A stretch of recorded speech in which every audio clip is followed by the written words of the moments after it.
Tak my máme u mikrofonu vítěze turnaje ČSOB Open 2015 Richarda Šálenýho. Ríšo, já se tě zeptám, jak těžký to bylo pro tebe, ten turnaj, který byl zkrácený na 12 jamek?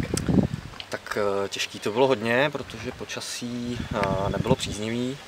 Museli jsme kvůli tomu turnaj ukončit, což samozřejmě je nepříjemný. Přijeli jsme z relativně velké dálky, kluci se na to těšili.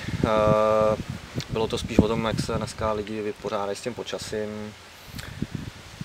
Bylo to náročné, jsem rád, že jsem to zvládl. Začátek turnaje nebyl úplně poznamenaný tolik tím deštěm. Jaká byla tvoje taktika, když jsi viděl, jaký podmínky na hřiště panují? Já jsem byl prostě připravený a chtěl jsem hrát prostě svoji hru i přesto, jaký bylo počasí. Myslím, že se mi to povedlo, jsem spokojený. Pár jamek si hodně pokazil, ale nějaký jamky si zahrál docela dobře. Mám na mysli hlavně 8. jamku, můžeš nám k tomu tvýmu birdie něco říct? Tak na 8. jamce to vlastně byla jamka z kopce přes vodu. První rána byla 6 železem, myslel jsem si, že jsem ve vodě, nicméně jsem potom zjistil, že jsem metr před vodou, což mě velmi potěšilo.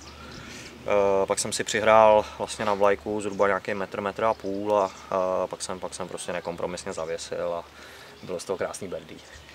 Ríšo, tak já ti gratuluju ještě jednou k vítězství a díky za rozhovor. Díky a čau.